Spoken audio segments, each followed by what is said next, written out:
అనుస్వరము. ఒకటవది అనుస్వరము అనగానేమి? అది ఎన్ని విధములు? సోదాహరణముగా వివరింపుము. సమాధానము: స్వరమనగా స్వరముననుసరించి ఉండునదని అర్థము. ఉత్పత్తిని బట్టి అనుస్వరము రెండు విధములు. ఒకటి సిద్ధానుస్వరము, రెండు సాధ్యానుస్వరము. శబ్దమునందు సహజముగా నున్న అనుస్వరమును సిద్ధానుస్వరము అందురు. వ్యాకరణ నియమముల చేత సాధింపబడిన అనుస్వరమును సాధ్య అనుస్వరము అందురు. రూపమును బట్టి అనుస్వరము రెండు విధములు. ఒకటి అర్ధానుస్వరము, రెండు పూర్ణానుస్వరము. అర్ధానుస్వరమును అర్ధబిందువు, ఖండబిందువు, అరసున్న అనియు అందురు. దీనిని అరసున్నచే సూచించెదరు. పూర్ణానుస్వరమును పూర్ణబిందువు, నిండు సున్న, అరసున్న అనియు అందురు. దీనిని సున్నచే సూచించెదరు. సిద్ధ పూర్ణ బిందువు ఉదాహరణ వంకర, రంగు మొదలగునవి. సిద్ధ ఖండ బిందువు ఉదాహరణ తోట, మీద మొదలగునవి. సాధ్య పూర్ణ బిందువు ఉదాహరణకు చెందోవ, విచ్చెంగలువలు మొదలగునవి. సాధ్య ఖండ బిందువు ఉదాహరణ రాముడు, చల్లదనము. రెండవది అరసున్న నిండు సున్నగా ఎప్పుడు మారును? ఎప్పుడు మారదు?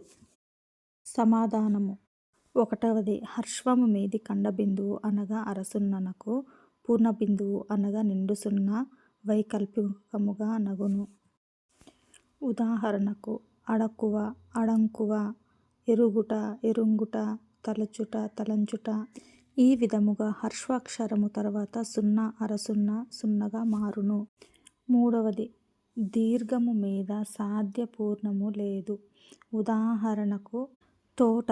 దీర్ఘాక్షరము తరువాత సున్న అరసున్న నిండు సున్నగా మారదు. అందువలనను తోటను తోంట అనరాదు.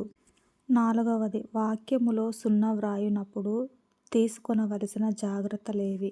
సమాధానము: వాక్యములో సున్న వ్రాయునప్పుడు ఈ కింది జాగ్రత్తలు తీసుకోవలెను.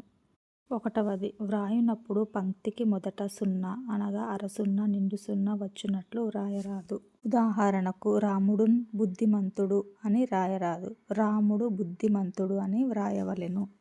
రెండవది పదాంతములందు సున్న ఉండునట్లు వ్రాయరాదు. వనమున్ చూచితిన్, వచ్చితిన్ ఇట్లు వ్రాయకూడదు. వనమును చూచితిమి, వచ్చితిమి అని వ్రాయవలెను. మూడవది ము అను అక్షరమునకు బదులుగా నిండు సున్నను వ్రాయకూడదు. ఉదాహరణకు వనం, వనం ధనం పుస్తకం. వనము ధనము అని వ్రాయవలెను. శిష్ట వ్యవహారిక భాషలో ము బదులు సున్న వ్రాయవలెను. 4 సున్న తరువాత అనునాసికములు వ్రాయరాదు. ఉదాహరణకి అమ్మ, అన్న అని వ్రాయరాదు. అమ్మ, అన్న అని వ్రాయవలెను.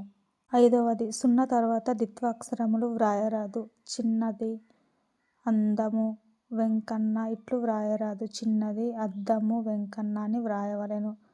6వది ఏకపదమునందు సంయుక్తాక్షరము పరమగునప్పుడు అరసున్న నిత్యముగా నిండు సున్నగా మారును. ఉదాహరణకు తేడు, తేండ్లు, తేటి, తేంట్లు.